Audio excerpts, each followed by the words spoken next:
অজু করার শরীরের কোনো অংশের বাচ্চার পেশাব লাগলে কি অজু নষ্ট হয়ে যাবে?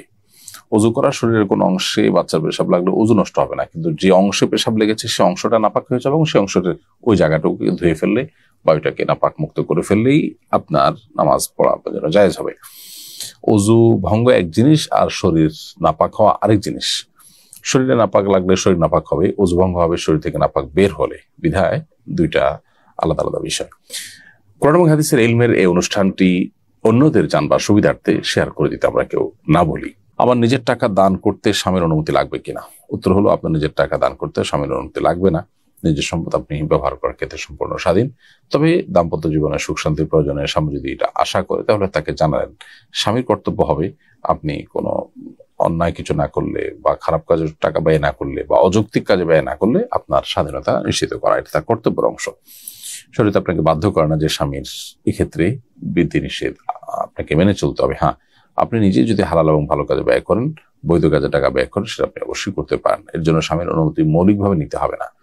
ওমরার ইচ্ছায় টাকা জমা দিয়েছি, স্বামী মারা যাওয়ায় যাওয়া হচ্ছে না, টাকা জমা দেওয়ার কারণে কি ওমরা আবশ্যক হয়ে যাবে?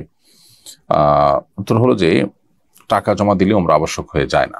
স্বামী মারা যাওয়ার কারণে আপনার ইদ্যত পালন করতে হবে, এখন আর ওমরা যাওয়া হচ্ছে না, তাহলে আপনি টাকা ফেরত নেবেন এবং আপনার ওমরা যেতেই হবে টাকা জমা দেওয়ার কারণে, এমন কোনো বাধ্যবাধকতা নেই। পরবর্তীতে আল্লাহ যখন তৌফিক দিবেন ওমরা যাবেন। এরপরে প্রশ্ন হলো, আমার রুমমেট হিন্দু, তার টেবিলে সবসময় প্রতিমা থাকে, এ রুমে নামাজ হবে কিনা? যেই কক্ষে প্রতিমা আছে সেখানে রহমতুল ফেরেশতা প্রবেশ করার কথা নয় হাদিসের আলোকে, বিধায় সেখানে নামাজ না পড়ে অন্য কোনো কক্ষে, করিডোরে বা অন্য কোনো জায়গায় নামাজ পড়া উচিত। যদি বিকল্প কোনো জায়গা না থাকে তাহলে এখানে নামাজ পড়লে আপনি কিবলামুখী হয়ে নামাজ পড়লে নামাজ আদায় হয়ে যাবে ইনশাআল্লাহ তাআলা। বিয়ের পরে মেয়েরা যদি বাবার বাড়িতে 15 দিনের কম থাকার নিয়তে আসে তাহলে কি কসর করবে? বিয়ের পরে মেয়েরা বাবার বাড়িতে আসলে মেহমান হিসেবে আসে, এটা তাদের স্থায়ী কিংবা বর্তমান ঠিকানা হিসেবে বিবেচিত হয় না, যার ফলশ্রুতিতে সেখানে তারা 15 দিনের কম থাকলে সেটা মুসাফির হিসাবে তারা গণ্য হবেন এবং কসর করবেন। নামাজের মধ্যে ঢেকুরের সাথে খাবার চলে আসলে নামাজের বিধান কি?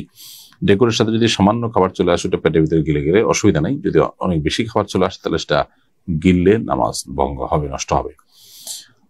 যদি বেশি সেটা বের হয়ে আসে গলা থেকে মুখের দিকে তাহলে সেক্ষেত্রে সেটা আবার গিলে ফেলাটা নামাজ ভঙ্গের কারণ হতে পারে। আর যদি বুটের দানার মতো এরকম অল্প স্বল্প খাবার উঠে আসে সেটা খেয়ে ফেলে নামাজ নষ্ট হবে না।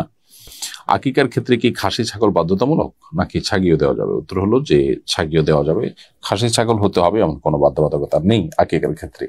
শুধুমাত্র বয়সটা লক্ষ্য করতে হবে যে আপনার ছাগলের বয়স 1 বছর হয়েছে কিনা, গরুর ক্ষেত্রে গরুর বয়স 2 বছর হয়েছে কিনা, এগুলো দেখা হলো জরুরি। এরপরে প্রশ্ন হলো, সন্তান গর্ভে থাকাকালীন সন্তানের বিষয়ে পরিবারকে মিথ্যা তথ্য দিয়েছিলাম, পরবর্তীতে সন্তানের মৃত্যু হয়, আমার মিথ্যার কারণেই কি মৃত্যু হয়েছে? সন্তান গর্ভে থাকাকালীন সময় যে সন্তানের বিষয়ে সঠিক তথ্য দেননি এর কারণেই যে আপনার সন্তান মারা গেছে এমনটি মনে করবার কোনো কারণ নেই। তবে মিথ্যা বলা এমনিতে গুনাহ, আপনি সেজন্য আল্লাহর কাছে তওবা করবেন এবং যত বাধাই থাকুক না কেন একজন ইমানদার সরাসরি মিথ্যা কথা বলতে পারেন। একটা হলো এড়িয়ে গেলেন, সেটা তো জায়েজ আছে যে আপনি চুপচাপ থাকলেন, কিছু বললেন না, কিন্তু আপনি ডাইরেক্ট মিথ্যা যদি বলে থাকেন সেটা গুনাহের কথা এবং তার জন্য আল্লাহর কাছে তওবা করতে হবে। কিন্তু এর কারণেই যে আপনার সন্তান মারা গেছে ব্যাপারটা এভাবে মেলাবার সুযোগ নেই।